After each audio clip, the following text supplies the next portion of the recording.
نہیں ہے کہ قانون مختلف لوگوں کے لیے مختلف ہوں. جس طرح کے ہم نے دیکھا ہے کہ 25 مئی کے واقعات کو آپ اگر آگے لے کے چلیں تو اب تک جو تشدد ہماری پارٹی کے کارکنان پہ کیا گیا ہے، ہمارے لیڈرز پہ کیا گیا ہے، وہ پاکستان کی سیاسی تاریخ میں کبھی بھی آپ کو سخت سے سخت مارشل لاء میں بھی آپ کو وہ نہیں ملتا. یہ جو اس وقت ڈرانے دھمکانے کی پالیسی اپنائی جا رہی ہے، پاکستان تحریک انصاف ایک سیاسی اس ملک کی سب سے بڑی سیاسی جماعت ہے جس کا کہ چاروں صوبوں میں نمائندگی ہے، اور ہمارے لیڈر عمران خان نے ہمیشہ قانون کی بالادستی کی بات کی ہے. کوئی ایک پارٹی نہیں ہے اس ملک میں جو کہ مل کے بھی اتنے اجتماع کر سکے اور اتنے پرامن طریقے سے کہ ہمارے لاکھوں کے جلسے بھی ہوئے ہیں، ریلیز بھی ہوئی ہیں، لیکن اس میں ایک گملہ نہیں ٹوٹا. لیکن مقصد چونکہ یہ نہیں ہے، اور کوئی وہ جماعت جس کے لیے کہ قانون ہمیشہ ایک بہت ہی مقدم ہے. جب الیکشن شیڈول اناؤنس ہوتا ہے پنجاب میں الیکشن کا، تو ہماری ریلیز کو آخری وقت پہ 144 نافذ کر کے اس کو روک دیا گیا. ہم نے اس کے باوجود خان صاحب نے جو کال تھی اس ریلی کی اس کو واپس لیا تاکہ کوئی انتشار نہ پھیل سکے. اور کیوں پاکستان تحریک انصاف یا عمران خان انتشار کی بات کریں گے جبکہ ہم واحد پارٹی ہیں جو کہ اس وقت اس ملک میں جلد از جلد انتخابات چاہتے ہیں. تو ہم کیوں چاہیں گے کہ اس ملک میں انتشار ہو؟ ہم تو الیکشن والے لوگ ہیں.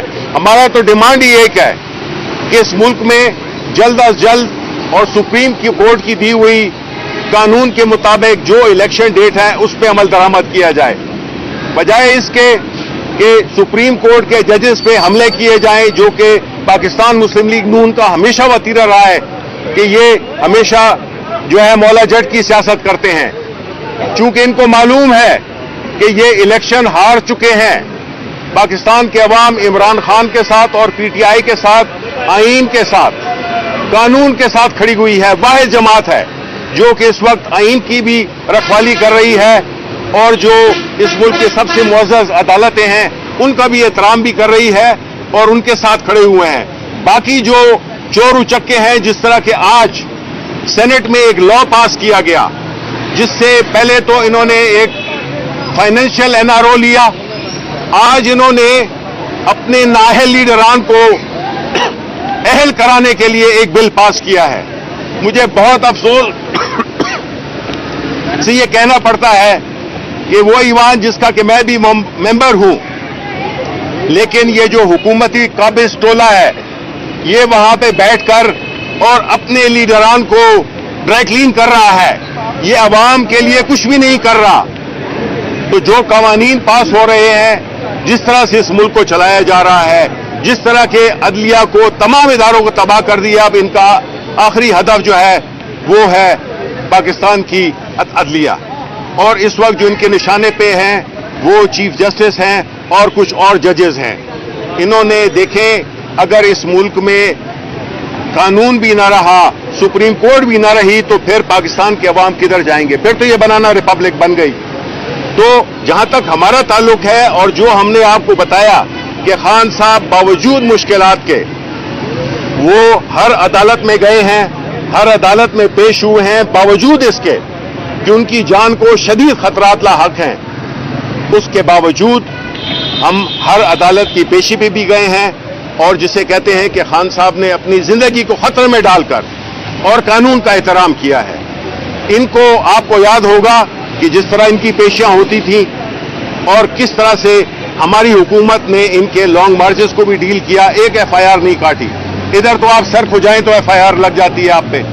تو اس لیے جو اس وقت ملک میں جو ماحول بنا ہوا ہے اس میں بڑی بد اعتمادی پھیل گئی ہے، اس میں لوگ بہت مایوس ہو گئے ہیں. اس لیے اس وقت ملک کی ضرورت ہے کہ فوراً جو سپریم کورٹ نے 14 مئی کی جو تاریخ دی ہوئی ہے اس پہ الیکشن کرائے جائیں. اور ہم نے مذاکرات بھی کر لیے، ان کا بھی ہم نے دیکھ لیا کہ یہ جو ٹولہ ہے, یہ جو قابض ٹولہ ہے, یہ صرف وقت کو ضائع کر رہا ہے کہ ہم دوبارہ مذاکرات کرنا چاہتے ہیں. اس لیے ہم بڑے کلیئرلی بتانا چاہتے ہیں کہ پاکستان کی سب سے بڑی سیاسی جماعت ہونے کی ناطے سے, پاکستان کے سب سے پاپولر لیڈر ہونے کے لحاظ سے عمران خان, ہمارا یہ اس ملک کی لیے ہمیں چاہیے کہ ہم اس کے لیے ساتھ کھڑے ہوں, اور ہم کوئی بھی ایسا کام نہیں کریں گے جس سے کہ ہماری طرف سے قانون کی کوئی خلاف ورزی ہو یا ہم قانون کا احترام نہ کریں. جی دیکھیں, جس طرح شبلی فراز صاحب نے آپ کو کہا, آپ کے علم میں ہونا چاہیے کہ جس طرح آج جے آئی ٹی کے ممبران جو ہیں وہ ہائی کورٹ کے حکم نامے کے اوپر رابطہ کر کے طے کر کے آئے, ہم نے بڑی ان کو کھلے دل سے ایکسس دی. ہم نے ان کو زمان پارک کا جو وزٹ ہے, جو انویسٹیگیشن کرنا چاہتے تھے, جو کوئی وہ اپنے مطابق ایویڈنس کلیکٹ کرنا چاہتے تھے, سائٹ سینگ کرنا چاہتے تھے, وہ ساری بڑی ہم نے عزت اور احترام سے ان کو کرنے میں تعاون کیا. لیکن اسی ہائی کورٹ کا حکم نامہ تھا, پہلے جب یہ تفتیش کے لیے آنا چاہتے تھے تو عمران خان صاحب اسلام آباد پیشی پہ جاتے ہیں, پیچھے زمان پارک میں ان کی باپردہ جو ان کی جو وائف ہیں بشرا بی بی صاحبہ, وہ گھر میں اکیلی موجود تھیں. پیچھے آپ نے دیکھا کہ بختر بند گاڑیوں کے ساتھ زمان پارک کے اوپر دھاوا بول دیا گیا, یہاں پر ایکسکیویٹرز کے ذریعے زمان پارک کے گیٹ کو توڑا گیا. جو وہاں پر سٹاف موجود تھا ان کے اوپر جس قسم کا تشدد کیا گیا, اور زمان پارک کے اوپر اس دن اس حملے میں لوٹ مار کی گئی. ہمارے سوشل میڈیا کے لوگوں کے کیمرے, وہاں پر موجود جو سٹاف تھے, ان کے استعمال کے کپڑے تک انہوں نے نہیں چھوڑے. اور بنیادی طور کے اوپر تو یہ پولیس ہماری ملزم ہے. 3 مقدمات میں جن میں تفتیش کرنے آئی تھی, یہ ہمارے ملزم ہیں. پہلا, 8 مارچ کو انہوں نے ہماری انتخابی ریلی کو روکنے کے لیے انہوں نے ہمارے کارکنان پہ حملہ کیا, ڈنڈوں سے گاڑیاں توڑی. خواتین بیٹھی ہوئی ہیں, میڈیا گواہ ہے, گاڑیوں کے اوپر حملہ کر رہے ہیں, گاڑیوں کو توڑا جا رہا ہے, نہتے کارکنوں پہ تشدد کیا جا رہا ہے. اور وہ معصوم ذلے شاہ جو کہ پی ٹی آئی کی جان تھا, ہر کارکن کے دل کی دھڑکن تھا, اس کو جس انداز سے اٹھا کے لے کے گئے اور جس انداز سے بے معنی اس کو شہید کیا گیا, اس کی جو پوسٹ مارٹم رپورٹ ہے, جو ڈیڈ باڈی کی اس کی تصاویریں آئی, جو کسٹوڈیل ٹارچر میں اس کی ڈیتھ کی گئی, یہ ہمارے ملزم ہیں. پھر 14 مارچ کو 26 گھنٹے عمران خان کے گھر کے اوپر جو ہے وہ حملہ آور رہے, اور اس دن بھی پروگرام عمران خان کو قتل کرنے کا تھا, مرتضی بھٹو سٹائل کا واقعہ بنانے کا تھا. میں یہ سوال پوچھتا ہوں, وارنٹ تو ناقابل ضمانت رانا ثناء اللہ کے بھی ایشو ہوئے تھے دہشت گردی کی عدالت سے, گجرانوالہ سے. وہ وزیر داخلہ تھا, اس کو آپ تعمیل کروانے گئے, کہتے جی وزیر داخلہ ہمیں مل نہیں رہا. اس نے کون سا جو ہے وہ چوگا پہنا ہوا تھا جو آپ کو نظر نہیں آ رہا تھا, کون سی تلسمی ٹوپی پہنی ہوئی تھی جو رانا ثناء اللہ ان کو نظر نہیں آ رہا تھا. اور عمران خان کے گھر کے اوپر پولیس, رینجر, پاکستان کی ساری لا انفورسمنٹ ایجنسیز ہیلی کاپٹروں سے سرویلنس سے, ڈرون کیمروں سے سرویلنس سے, اور زہریلی گیس اور جو فائرنگ کی گئی وہ سارا زمان پارک کے اوپر ہوا 18 تاریخ کو جو یہاں پر ہوا. تو یہ تو ہمارے ملزم ہیں, لیکن اس کے باوجود ہم نے اپنا جو موقف ہے, جو ہمارا سٹانس تھا ان مقدمات کے حوالے سے, خان صاحب نے بڑے اس کو خندہ پیشانی کے ساتھ وہ سامنے رکھا ہے. اور میں سمجھتا ہوں کہ اب اس کے بعد کوئی ایسی چیز بچتی نہیں ہے. یہ سارے مقدمات چل رہی ہیں, جھوٹے ہیں, انتقام کی بنیاد کے اوپر بنائے گئے ہیں. اور پاکستان کے مقبول ترین لیڈر عمران خان, جو قوم کی آخری امید ہے, 22 کروڑ عوام کی آخری امید ہے عمران خان, یہ ان کو دباؤ میں لانے کے لیے, ان کو لندن پلان کے تحت راستے سے ہٹانے کے لیے یہ تمام تر کارروائیاں جو ہے وہ کی جا رہی ہیں. یہ پاکستان کی عدلیہ کے بھی سامنے ہے. یہی وجہ ہے کہ ہم نے ان سے بار بار درخواست کی کہ بھئی عمران خان کی آپ حاضری, ان کی ورچوئل حاضری لیں, ویڈیو کانفرنس کے ذریعے حاضری لیں. عمران خان نے ملک چھوڑ کے نہیں جانا, اسی ملک کے اندر رہنا, عمران خان کا جینا مرنا ملک کے اندر ہے. لیکن کوئی ایسا اقدام نہ کرے جس سے عمران خان کی جان جو ہے اس کو خطرہ لاحق ہو. یہ جان ایک شخص کی جان نہیں ہے، عمران خان اب 22 کروڑ عوام کی جان ہے، لہذا ان چیزوں کو بھی ملحوظ خاطر رکھا جائے اور ان چیزوں کو بھی جو ہے وہ دیکھا جائے. جی جیسا کہ شبلی بھائی اور فاروق بھائی نے بات کی کہ چاہے کورٹ میں پیشیاں ہوں، خان صاحب بیماری کی حالت میں بھی اپنے آپ کو اور جان کے اوپر شدید خطرات ہیں تو وہ اپنے آپ کو پیش کر رہے ہیں. چاہے انویسٹیگیشن جو JIT جوائنٹ انویسٹیگیشن ٹیم ہے اس کا معاملہ ہو، وہ اپنے آپ کو پیش کر رہے ہیں. تو میرا پاکستانیوں سے سوال ہے آخر کس لیے؟ تو وہ سب جواب اس کا یہ ہے کہ میرے اور آپ کے بچوں کے بہتر مستقبل کے لیے، آئین کی بالادستی کے لیے، کیونکہ وہ یہ سمجھتے ہیں کہ آئین سے بالا تر کوئی بھی نہیں ہے اور میری جان بھی آئین سے بالا تر نہیں ہے، وہ مقدم سمجھتے ہیں آئین کو. میری اپیل ہے تمام پاکستانیوں سے، کل بہت اہم دن ہے.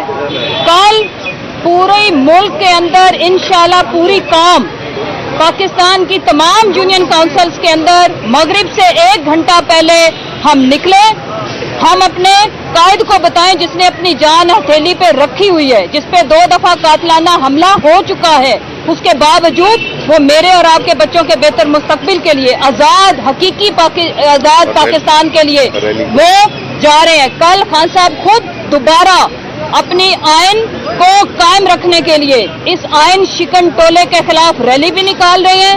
میری تمام لاہور کے باسیوں سے اپیل ہے کہ یہ ہماری جنگ ہے اور ہم نے لڑنی ہے اور ہم انشاءاللہ جیت چکے ہیں. یہ آخری دھکا ہے، ہم ان کو لگائیں گے. کل آپ نکلیں خان صاحب کی ریلی کے ساتھ بھی اور اپنے اپنے علاقوں میں ہماری وہ بہنیں، وہ مائیں، گھریلو ہماری بہنیں، بیٹیاں، بچوں کو لے کے اپنی اپنی یونین کونسل میں ایک پوائنٹ ہے، کسی کا کوئی پارک ہے، وہ ہماری پارٹی لوکل ایریاز میں بتا رہی ہے، وہاں پہ کھڑے ہوں، چیف جسٹس صاحب کو، سپریم کورٹ کو اور اس ٹولے کو بتائیں کہ ہم آئین نہیں توڑنے دیں گے. اسلام آباد میں بھی ریلی ہے اور یہ ریلی صرف اور صرف ایک مقصد ہے، جیسے بالکل اسی طرح جیسے لاہور میں خان صاحب لیڈ کریں گے، پشاور میں پرامن حقیقی آزادی کی ریلی اسی طرح پنڈی اسلام آباد میں بھی ہے. وجہ کیا ہے؟ وجہ یہ ہے کہ ان کی چاہے ٹانگوں پہ زخم ہرے ہو چکے ہیں، یہ پیشیاں بھگت بھگت کے، چاہے وہ ویل چیئر پہ بیٹھے ہیں، وہ پاکستان کی خاطر گیو اپ نہیں کریں گے. نہ ہم آپ لوگوں کو آئین توڑنے دیں گے. ہم اپنے لیڈر کے ساتھ ہیں. کل جس طرح سے میں شبلی بھائی، میں اور پوری خان صاحب کی جو ٹیم ہے، پوری اسلام آباد کی عوام کا ہم شکریہ ادا کرتے ہیں. جس طرح سے والہانہ طریقے سے لوگ اپنی جانیں نچھاور کر رہے تھے خان صاحب کی گاڑی کے آگے، وہ یہ تھا، بتا رہے تھے کل اس ٹولے کو جو کل ہزاروں کی تعداد میں بختر بند گاڑیاں، کیا شیلنگ، کیا واٹر کینن کا مٹیریل، کوئی دہشت گرد آ رہا تھا. دہشت گرد وہ نہیں ہے، وہ ہیں جو ہمارے نہتی پولیٹیکل موومنٹ کے اوپر ظلم ڈھا رہے ہیں. انشاءاللہ حقیقی آزادی آ کے رہے گی. آخر میں پھر کہوں گی، کل ریلی ہے، لاہور سے قیادت خان صاحب خود کریں گے، اسلام آباد سے بھی بہت بڑی ریلی ہے اور پشاور سے بھی. لیکن اپنے اپنے علاقوں میں جو ریلی میں لوگ شامل نہ ہو سکیں، وہ مغرب سے 1 گھنٹہ پہلے اپنے علاقوں میں نکلیں اور بتائیں کہ پاکستان آزاد ہے، جاگ چکا ہے اور آئین شکن ٹولے کے خلاف ان کا محاسبہ کرے گا. شبلی صاحب یہ بتائیے گا کہ جو کرائم سین کا انہوں نے وزٹ کی ہے، یہ واقعہ تو بڑی دیر پہلے ہوا تھا، اس کے بعد کئی بارشیں ہو گئیں، کئی معاملات صحیح ہو گئے، تو یہ اب جائزہ لے رہے ہیں. آپ کا بڑا اہم سوال ہے. یہ سوال ہمارے ذہن میں بھی ہے. کوئی رکاوٹ نہیں ڈالی. اچھا شبلی صاحب، ایک اور بڑا اہم سوال ہے کہ جو آج کی آپ کی پریس کانفرنس سے یہ تاثر ملتا ہے کہ پاکستان تحریک انصاف لیس فارمولہ حکومت چلانے کی کوشش کر رہی ہے، اور اگر یہ آپ کو سمجھ آ گیا ہے تو خان صاحب کیوں نہیں کوئی حتمی تاریخ دیتے اور ایک ایسے احتجاج کی جانب جاتے جو پوری دنیا کے سامنے آ جائے؟ بالکل درست کہا آپ نے. ہماری جو حکمت عملی ہے، چونکہ ایک سیاسی پارٹی ہیں اور قانون اور آئین کے اندر ہم کھیل رہے ہیں اور ہمیشہ ہم اسی کے اندر کھیلیں گے. ہم انتظار کر رہے ہیں اور ہم یہ امید کرتے ہیں کہ پاکستان کی سپریم کورٹ اس وقت جو ملک جو انتشار میں پھنسا ہوا ہے، جس میں کہ ہٹ درمی حکومت جو کہ کھلے عام کنٹیمپٹ آف کورٹ کر رہی ہے، عدالتوں کی، ججز کی بے عزتی کر رہی ہے، سب سے پہلے تو ہم یہ بھی چاہیں گے کہ ان کے خلاف ایکشن لیا جائے کہ جو آج پارلیمان کو استعمال کرتے ہیں، پارلیمان میں کھڑے ہو کر اور یہ حملے کرتے ہیں ججز پہ، تو ان کو شرم آنی چاہیے. میں ایز اے پارلیمنٹیرین کہہ رہا ہوں. یہ کہ یہ پارلیمنٹ اس لیے نہیں ہے کہ آپ اپنے ذاتی ایجنڈے کر کے اپنے جو چور لیڈر ہیں ان کو آپ بچانے کے لیے آپ اس قسم کی تقریریں کریں، اور ماضی میں بھی کی ہوئی ہے۔ خواجہ آصف نے ماضی میں فوج کے خلاف تقریر کی ہوئی ہے، ماضی میں بھی اس نے معافی مانگی ہے اپنے کردار کی اور اپنے جو ان کے جو سینئر تھے، یہ اس وقت بالکل باولے ہو چکے ہیں، اور یہ ان کے لیے نہ تو قانون اہم ہے نہ تو آئین ہے، یہ اپنی مرضی کے فیصلے چاہتے ہیں، یہ اپنی مرضی کی چیزیں کرنا چاہتے ہیں تاکہ اس ملک کو جو انہوں نے لوٹا ہے۔ آج جو قانون پاس کیا گیا ہے سینیٹ آف پاکستان میں، جو بل پاس کیا گیا ہے، میں بحیثیت سینیٹر مجھے شرم آتی ہے کہ کل میرے بچے مجھ سے پوچھیں گے کہ آپ نے یہ قانون پاس کیا تھا، تو ان کی تو یہ ہے، اب یہی کر رہے ہیں کہ پہلے NRO دیا، اب انہوں نے انہیں قانونی وہ دیا تاکہ اس کی ان کا ریویو ہو سکتا ہے۔ شفیع صاحب یہ بتائیں کہ ڈیڈ لاک یا مذاکرات میں کورٹ نے کہا ہے کہ بیٹھ کے آپ لوگ جامع پلان لے کے آ جائیں تاکہ ہمیں کچھ ایسا اقدام نہ اٹھانا پڑے۔ جی، کیا وجہ ہے کہ جو ڈیڈ لاک ہے یہ کیوں نہیں ختم ہو رہا؟ کیا آپ سمجھتے ہیں کہ ڈیڈ لاک ختم کرنے کے لیے اسٹیبلشمنٹ کو کردار ادا کرنا چاہیے اور دیکھیں وے فارورڈ ملنا چاہیے؟ دیکھیں پہلی بات تو یہ ہے کہ یہ انتشار اور یہ جو اس وقت جو کیفیت برپا کی گئی ہے وہ کیوں کی گئی ہے؟ اس کی بنیادی وجہ ہے کہ آئین میں ہم نے جب اپنی پنجاب کی اور خیبر پختونخوا کی اسمبلی توڑی تو آئین کو سامنے رکھ کے آرٹیکل 105 یہ سارے جو 2, 3 اور 4, 5 کی باتیں کرتے ہیں، یہ بنیادی طور پہ اس واقعے کو کنفیوز کرنا چاہتے ہیں۔ آئین میں بڑا کلیئر لکھا ہوا ہے کہ جب پارلیمنٹ یا اسمبلی کوئی بھی ہوگی، جب وہ آپ قبل از وقت توڑیں گے تو 90 دن کے اندر آپ کو انتخابات کرانے ہوں گے۔ اس میں کوئی نہ تو فلسفی چاہیے نہ کوئی بہت بڑا قانون دان چاہیے سمجھنے کے لیے۔ یہ بات بڑی سمپل ہے کہ آئین پہ عملداری نہیں ہو رہی۔ اس وقت جو آپ کی پنجاب میں جو کیئر ٹیکر حکومت ہے، خیبر پختونخوا میں، یہ غیر آئینی حکومتیں ہیں، یہ غیر اخلاقی حکومتیں ہیں، یہ قانون کے برعکس جو اس میں قانون میں جو طریقہ کار دیا ہوا ہے اس کے برعکس یہ کام کر رہے ہیں۔ تو یہ اس سے یہی ظاہر ہوتا ہے کہ یہ تو آپ نے یہ کہہ دیا کہ جس کی لاٹھی اس کی بھینس، جو بھی اقتدار میں بیٹھا ہوگا وہ کل کہے کہ جی میں اس چیز کو نہیں مانتا ہوں۔ تو اس لیے ہم تو یہی کہہ رہے ہیں کہ دیکھیں اسٹیبلشمنٹ کا آئین کے اندر جو بھی پروویژنز دی ہوئی ہیں، ہمیں نہ تو یہ پنچایت سے یہ فیصلے چاہیے نہ ہمیں کسی اور طریقے سے، ہم کیونکہ ایک دفعہ اگر آئین ٹوٹ گیا، آئین کی خلاف ورزی ہو گئی، جو بنیادی چیزیں ہیں، سپریم کورٹ پہ حملے ہو رہے ہیں، ججز کی بے عزتیاں ہو رہی ہیں۔ ہمیں تو جب محترمہ زیبا کی خان صاحب نے ایک بڑی ہی نرم طریقے سے کہا تھا کہ ہم آپ کے خلاف قانونی ایکشن لیں گے، خان صاحب آج بھی عدالتوں میں گھسیٹے جا رہے ہیں، ان کو نااہل کرنے کی کوشش کی گئی اس بنیاد پہ۔ آج جو تقریباً ماں بہن کی گالیاں دے رہے ہیں ججز کو، یہی جو بیٹھے ہوئے ہیں خواجہ آصف جیسے لوگ اور یہ لطیف جیسے لوگ جن کی کوئی حیثیت نہیں ہے، یہ وہ لوگ ہیں جو کہ رو کے کہتے تھے میں ہار رہا ہوں، اس کو جتا دیا گیا، یہ وہ